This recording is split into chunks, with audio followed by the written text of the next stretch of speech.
Welcome into Dubs Talk Live, brought to you by Fit Aid. Laura Britt alongside our Warriors insider Monte Poole joining you, and the Warriors now on a 3-game losing streak. Not good news because it's all on the road. They are now 2-14 on the road. 118-106 was the final from Philadelphia tonight. But this is bad news all around when you look at the big picture. There was, of course, no Steph, no Draymond Green tonight, no Andrew Wiggins, but they're in the midst of their longest road trip of the season right now. And it's hard pressed for them to get a win on the road. Yeah, this road trip, when they left home, Steph was healthy. Andrew was not. Draymond was healthy, pretty healthy. So you knew this was going to be a tough trip with 6 games and some quality opponents. But now you lose Steph, and you know it's going to be a real tough road trip. It's going to be a tough 2 or 3 or 4 weeks, however long he's out. And tonight was a game where they had a nice first quarter. You know, it kind of was really nice, and then they kind of fell apart as the game went on. But against a team like the Sixers, where you have Joel Embiid, who is really the league's, I think, top scoring big man, #1 scorer in the league right now, and he's not going to be stopped by anybody one-on-one. And so they doubled him, and when they doubled him, other guys got involved, and it kind of, I wouldn't say it fell apart, but what happened is that the Sixers' talent eventually overcame the Warriors' pluck. One thing, tonight the Magic beat the Celtics in Boston tonight, so that means the Warriors now have the worst road winning percentage in all of the NBA. Tough pill to swallow for this team. But you look at the back-to-backs and you can say, oh, you have to sit guys, you know, different things happen. Right. But just 2 road wins. Is there something to that? I mean, it almost seems like the Warriors are in their own head on the road. Their defense has not been good on the road. And you can look at the splits, the home splits versus the road splits. The defense at home has been decent and sometimes really good. It was spectacular last Saturday against Boston. But on the road, it's like they left it at home and they didn't bring it with them. And so that's how you end up losing the teams that are really inferior. I mean, in that first road trip of the season, the first 5-game road trip, they lost every single game on that trip. And 3 of the opponents were the worst teams in the Eastern Conference. It's hard to lose at Orlando, then lose at Charlotte, and then lose at, no, it was Charlotte first, then lose at Orlando, and then lose at Detroit. All 3 of those teams, they lost all 3 of those places, and it's like, okay, that's an 0-5 road trip, and you would think that that would, you know, be something that they would say, you know what, we can't let this happen again, you know, losing to teams like this on the road. And yet, you know, there they are now, 2-14 on the road. So it is an issue, and it will remain an issue until they fix the defense on the road. And tonight, the defense was good early on in the first quarter, and even in the second quarter, they played pretty well. But then the third quarter kind of fell apart on them, and that's where the Sixers took over.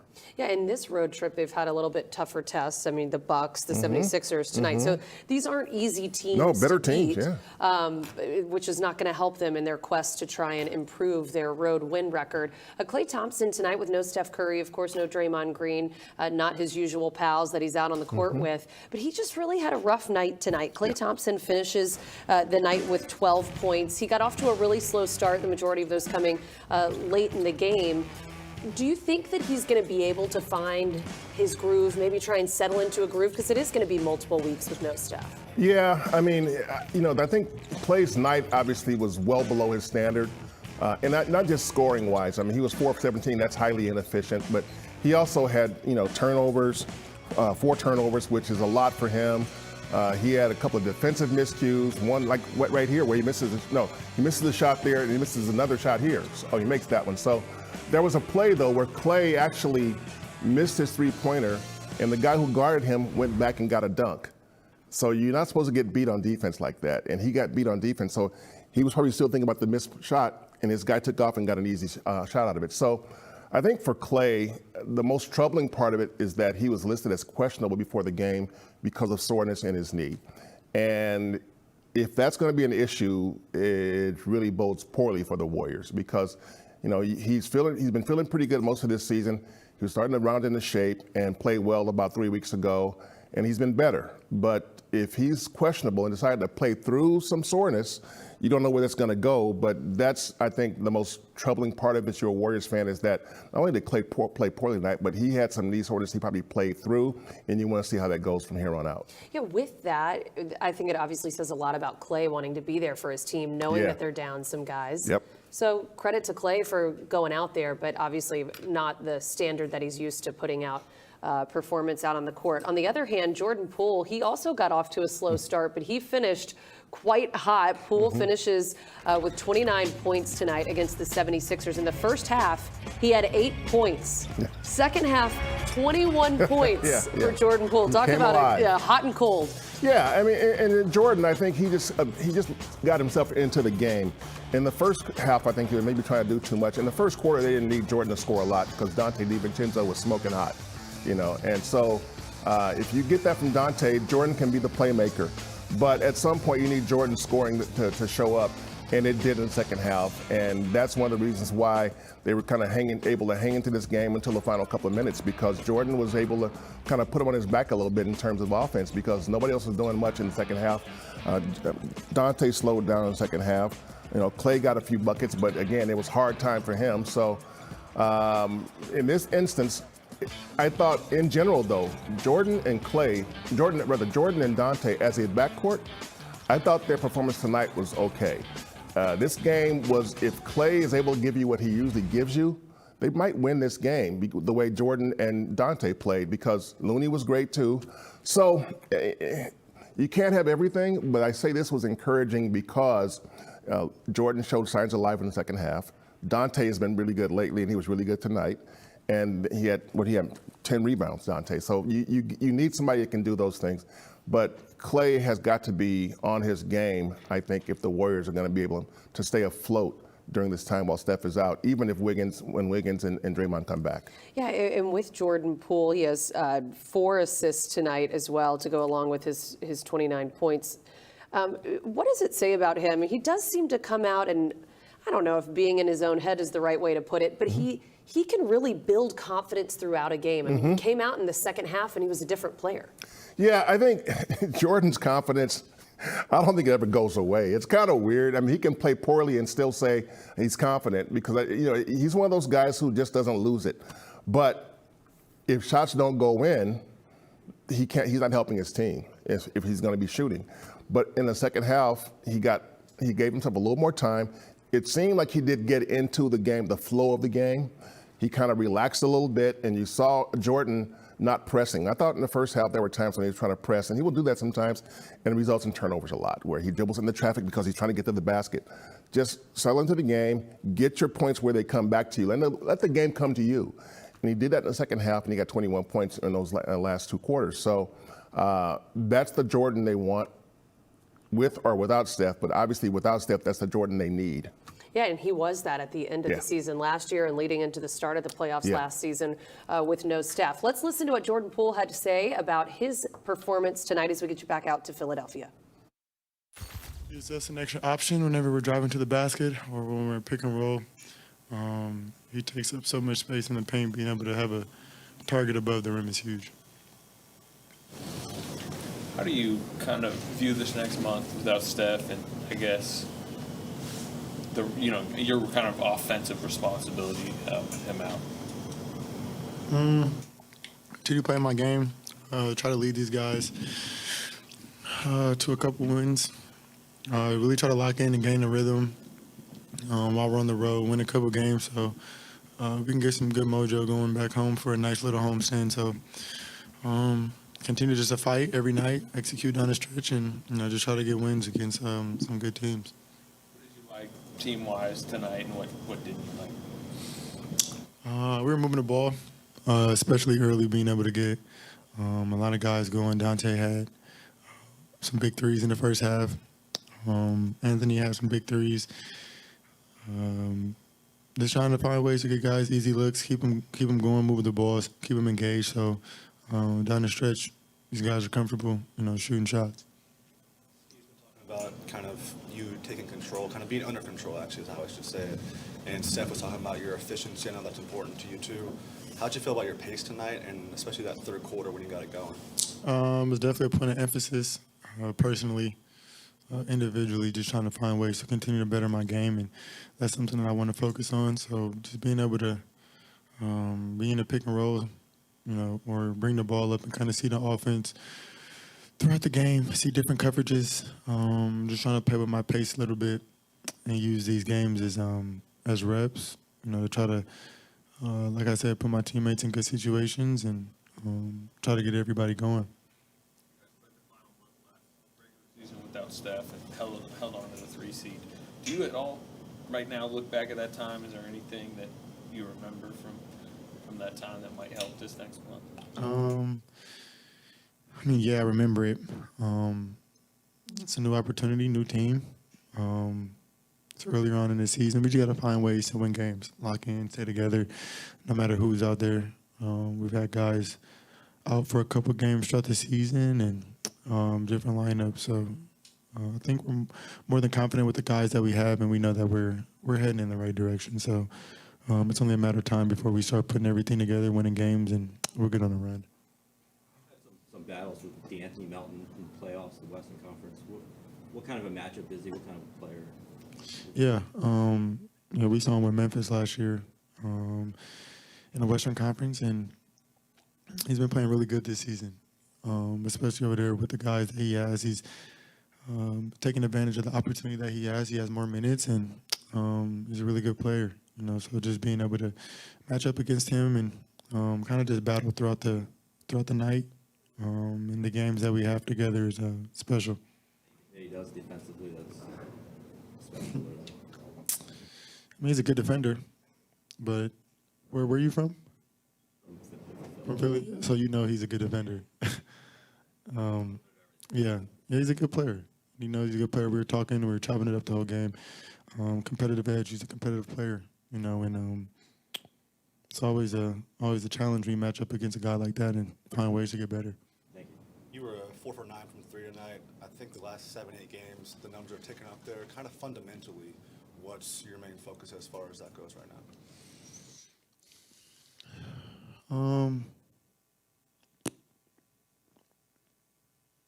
Just keep shooting the same shots I've been shooting. All the shots that I shoot, every last one of them I practice, and I feel comfortable shooting every shot. So I think I shot 7 threes last game. It felt the same 7. We just, made 4 tonight, and I don't know, just try to just make shots essentially for our team and try to help us and put us in a situation to win. You have the best 2 free throw players, but this year, for some reason, your team is getting less free throw. Is there? You think something? I don't want to say. What do you want? You to asking say? the wrong person, bro. You don't want to hear what I got to say. We just got to play through it. That's the politically correct answer. We got to play through it. Jordan Poole able to keep his humor despite the loss to the 76ers. But you can really feel that he feels the weight of the responsibility with the Warriors' star players out.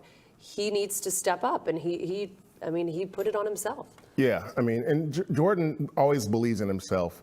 Even when as a rookie, when he came in and he wasn't playing very well, he still believed that he was going to be a good player, a great player in the league. And you saw that last season, that he has greatness inside him. Now, this season, it's been uneven. It's been there at times, but not been there at times, just like tonight's game. First half, it really wasn't there. Second half, it's like, whoa, okay, where's this guy been all night? Well, he's been getting himself together, and finally in the second half, he played the kind of game you need him to play. With Stephen Curry out, Jordan needs to basically assume a similar role. There's nobody that's going to replace Steph. That's a tall task. Yeah, Steph is a great playmaker, great scorer. He makes things happen, and the Warriors' offense is designed around Steph. So Jordan needs to fill those shoes in the sense that he's the guy that's going to have the ball most of the time. What he does with it in many instances will dictate how well the offense goes. The Warriors have dropped their 3rd straight game. 118-106 was the final as the Warriors fall to the 76ers tonight. In the first quarter, though, they got off to a hot start, and that was thanks to Dante DiVincenzo. We'll talk him coming up next here on Dubs Talk Live, brought to you by Fit Aid. Dubs Talk Live is presented by Fit Aid, the #1 post-workout recovery drink in America. Try now and visit drinkfitaid.com.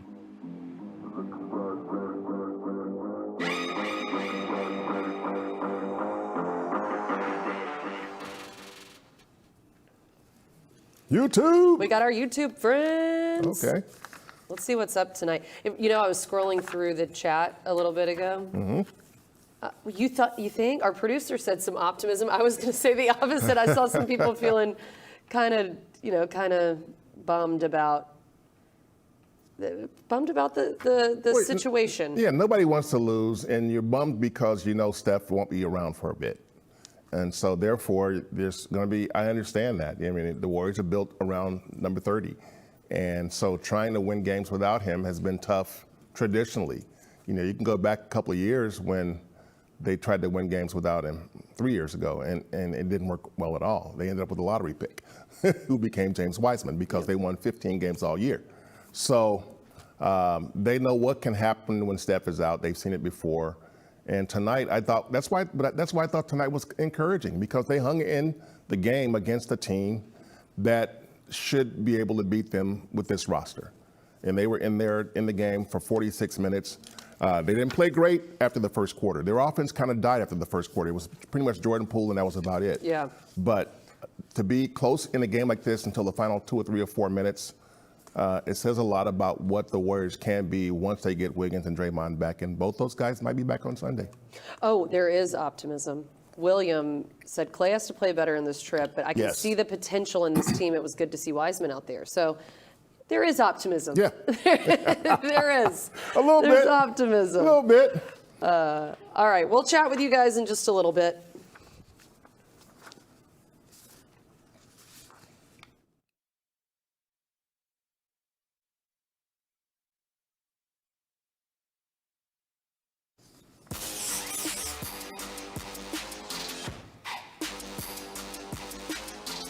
Back here on Dubs Talk Live, Laura Britt alongside our Warriors insider Monte Poole. It was not good news overall for the Warriors tonight as they fall to the 76ers 118-106, the final. But if you just look at the first quarter, it was a great first quarter for the Warriors. They scored 38 points, and it was Dante DiVincenzo who was on fire. He had 15 points, 5 of 6 from three-point range. The guy could barely miss. And it was, you got to feel the rhythm. And obviously the game changed drastically after that, but DiVincenzo in the first quarter was really good.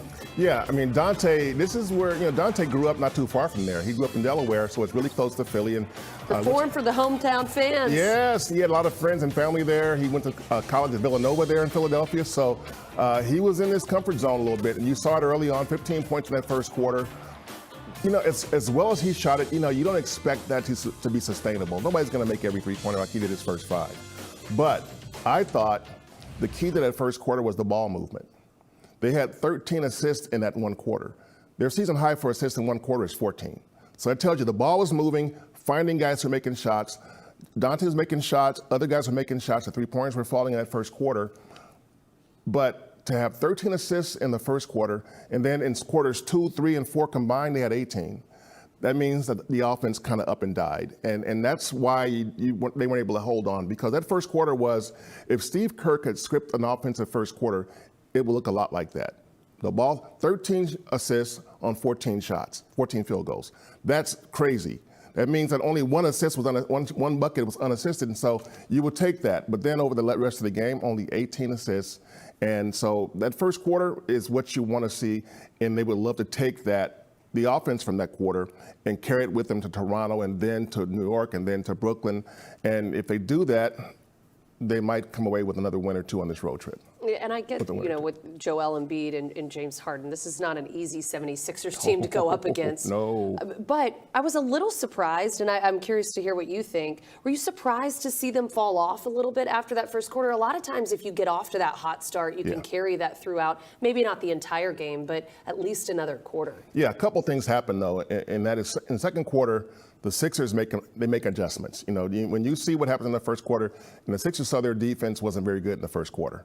Okay, guys, play defense. You know you're better than this. You might not be great, but you're better than this. And they did that, and I thought that was part of it. But the Warriors also, you look at your rotations now, which are kind of a mess because you're missing so many guys. And Steve Kerr is trying to find the right combinations to go out there and make them work. And tonight was a rough night for a couple of guys. I mean, Kuminga, was 3 of 8, 7 points, 0 rebounds. That's for your power forward.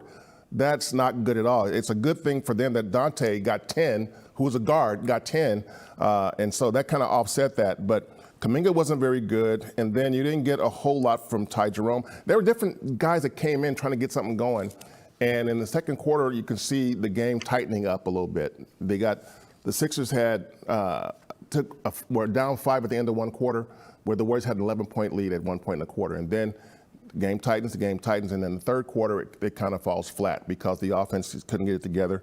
They scored 19 points in the second quarter and 24 in the third quarter, and that's where the game flipped toward the Sixers. And so, again, I think there were some encouraging signs, but the offense needs to perform better than it did in the second, third, and fourth quarters because the first quarter offense was terrific. Some of the hype that we're seeing on social media and just surrounding this team right now in tonight's game was the fact that James Wiseman was called up for this game and the manner in which he performed tonight. So he finishes with 6 points off the bench. What did you make of Wiseman's performance? I think Wiseman gave them some good stuff. He rebounded the ball. He only played, 11 minutes. 13, 11 yeah. minutes. He had 4 rebounds. His issue was fouling, and James Wiseman is going to foul Joel Embiid because Joel Embiid is going to make him foul him. That's going to, sorry, but Joel Embiid goes to the line a lot. No matter who's defending him, he has a way of getting to the line. He's a smart player. He attacks the paint. And so for James to be able to just kind of be a disruptor at times and be in there, I thought James did what he could do at this stage. This is the toughest matchup that any center in the league is going to see in terms of pure scoring. Wiseman he held his own, I thought, given that, this is the number 1 scorer in the league in Embiid. He's 33 points a game. Tonight he had 34. And he gets to the line. And so I thought what Wiseman did tonight was mostly encouraging. So take that away and build on it. Yeah, you could see head coach Steve Kerr getting excited for him at times too. And I think having that encouragement from your coach, kind of builds those things up. And coming up from that's no easy task. Right. You come up from the G League. It took a red eye to get there. Yeah, exactly. Sleep. Yeah. Hello, we all know that feeling. And then, I don't know, you just go up against the 76ers, the 5th best team in the Eastern Conference. So it is, they're professional athletes. They do this for a living, but it still doesn't make it any easier. No, hey, James, see that guy over there? He leads the league in scoring. Fun. He was second in the MVP race last year, and he's a legitimate MVP candidate again this year. We want you to deal with him. So, but James, I thought, did offensively, he did some good stuff. He knew where he was supposed to be most of the time, which is not always true in past Wiseman appearances. Tonight, he seemed to have sort of a grip on what he was supposed to do and where he was supposed to be, and that's a sign of progress. The time in the G League has been good for him. I just think that, you need to, again, build on what he did tonight, because you're not going to see another Joel Embiid. No matter where you go, you're not going to see another one of those guys. So it should get a little bit easier as it goes on. Well, I got to give credit where credit's due. And Kevon Looney, I know he's Mr. Reliable. Yes. He is 1 assist shy of a triple-double. It would have been his first career triple-double. He finishes the night with 14 points, 11 total rebounds, and 9 assists. And he is such a key part of what the Warriors do. And when they're doing it well, he's also, when everybody is down, when Steph's out, when Dre, it doesn't matter who's on the court, Kevon Looney's consistent. Yeah, no, Looney's been that guy for 3 or 4 years now, but now he's he's in the starting rotation, and he's a starter. He's getting regular minutes. So when you look at Loon's game overall, you don't see a lot of flash. You don't see a lot of dash. It's a Midwestern hard hat kind of player that's who he is. But when you see the numbers tonight, 14, 11, and 9, you're like, boy, he balled. He balled tonight. And again, he also had to deal with Mr. Embiid. And so you look at what he was able to do. I just thought for Kevon Looney to come within 1 assist of a triple-double, that's a night he should always look back on and go, okay, you know what, Joel got some points, but, I made Joel work too. Yeah, Monte Poole wrote some observations from tonight's game. Be sure to go read that article over on NBC Sports Bay Area.com. You might or might not see a little Kevon Looney section in there. All right, we're coming up next here on Dubs Talk Live. We're breaking more down from this game. 118-106 was the final from Philadelphia as the Warriors are now on a 3-game losing streak. We'll be right back. Dubs Talk Live is presented by Fit Aid, the #1 post-workout recovery drink in America. Try now and visit drinkfitaid.com.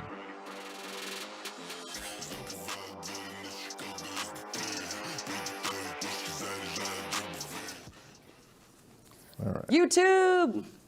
We back. You back. Quick one. Okay.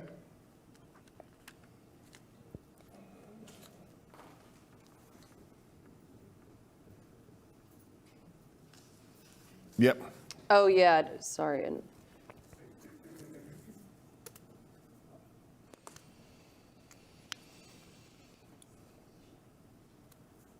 Okay.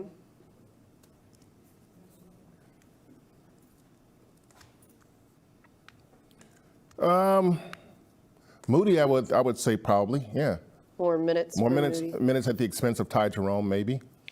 Catherine is wanting to say, or is asking, can this team take us to the playoffs? Why or why not? Yeah, they can. I think if Steph comes back in a month, and again, there's no other pressing health issues, I think this team is a playoff team. I think they can be a playoff team possibly without Steph, but then they'd be a play-in team at that point. But they'll have a chance to be a playoff. They're not a bottom 5 team in the West, and that's what it takes to not be in the play-in or playoffs. So they have a pretty good chance when Steph comes back to still be, 6, 7, somewhere in that. And again, if they Right now they're 10. If they fix the defense, and win some games on the road, so the ideal formula is that you win 70% of your home games and half your road games. That's what you want. Yep. And if you do that, you win 50 games in the NBA. But that's not what's happening with the Warriors No, right not now. at all. So you got.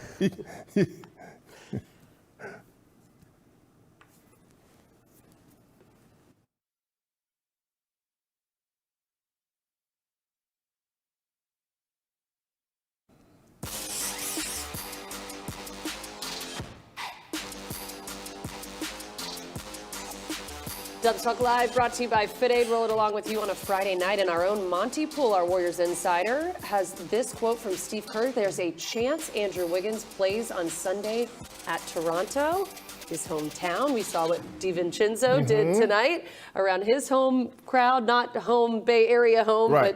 but hometown, homegrown talent. What are the chances? Do you feel like it's a good chance that he's going to be able to play? Yeah, I mean, with an adductor, he was cleared yesterday to practice. And so once you get to practice, he missed about a little over a week.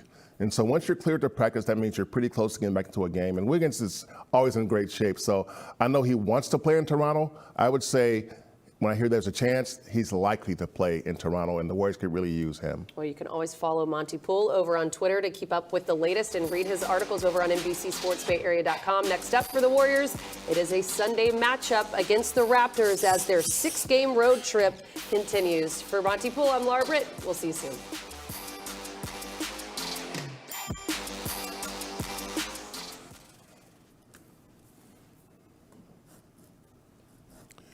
Jonathan Kuminga has to do more. He can't have a game where he plays 28 minutes and gets no rebounds. Yeah. I mean, it's not all on him, but to be out there 29 minutes and not have one rebound, that's a tough one. I mean, everybody else who played more than 2 minutes got at least 2 rebounds, except for Jonathan and Jordan. And Jordan's a point guard, so you need more than that from him. But I thought the encouraging signs were DiVincenzo. I thought JaMychal Green tonight showed something at times, but again, he's still struggling. Moody and Wiseman looked pretty good, and Jordan's second half, I thought, was tremendous. And so, and Looney was, Looney, he's always solid, but tonight he was really, really, really good at both ends. I see a lot of people chiming in about Wiggins, how badly the Warriors need Wiggins back. Yes. I see Otis saying that. What about defense? Some people wondering, how can this team improve on defense? That's obviously what they need to fix on the road. That's what we were talking about during the show. Yeah. What are tangible ways that they can do that? It starts with a disposition, a certain attitude, and they brought it against the Celtics on Saturday, the team they played the NBA Finals against, and they beat them in 6 games. You saw the intensity there from the start. You saw the defense there from the start. And everybody bought in. I mean, and the Warriors really kind of controlled that game. But that's the kind of game that tells you, okay, this is what the Warriors can be when they're on their game, when they're playing defense. But they have not done that on the road. And so they know what to do because they've done it before. Right, they lose it when they travel. The airplane sucks the defense out of them. It almost feels that way, you know. It's like, wait a minute, It's dude. crazy. I mean, we just saw this team 2 days ago put They on were a defensive fine. clinic. Yeah, I mean, and Klay was tremendous against Jason Tatum, you know. But then you go on the road and it falls apart. And there were times when, in the last couple games, when you guys are getting wide open shots. And most guys in the NBA will make wide open shots. And so you almost dodge a bullet when a guy misses one. They had a couple of guys miss open shots tonight. And it tells you your defense is not where it needs to be. And I just think that it's not a one-person thing, it's a team thing. And there's still a work in progress. It'll get better, I believe, but it's not near where it needs to be for a team that aspires to be a champion. Right now, this team is not a championship caliber team. I mean, even if Steph is healthy, the way they're playing defense is not a championship caliber defense. Yeah, I mean, they're sitting at 14 and 16 now on the season. So obviously a lot of that is due to the fact that they've just gotten the 2 road wins. Yeah, just, you know, So good at it's always tough when you're defending a championship and you're below 500. When your first goal is just get to 500, that tells you that you're struggling. And so, and I think they will And at some point. they've just been hovering there. Yeah. Right around They've 500. They'll yet get to- there, and yeah. they'll drop down. And They've yet to win more than 3 games in a row, and that only happened once, where they had a 3-game win streak. Other than that, it's been a win, a loss, a win, a loss, 2 wins, 2 losses. I mean, it's been like that all season. So they are searching, and they have not found what they need to find in order to be at the level they want to be at. yeah, and now on a 3-game losing streak. In the Yeah. midst of this 6-game road trip, it is their longest road trip of the season, but then they've Toughest, got too. a 8-game homestand. Yeah, and maybe which they'll- hopefully can get the cooking This back road to trip this. is a beast, you know, and so they've already lost 3 games, and now you've got Toronto, and the Knicks have won 6 in a row. They're all of a sudden, they're hot. The Nets, I think, have won like 8 of their last 10. So it's not going to get any easier for this team. So it's, you know, you just Grizzlies hope- have won 7.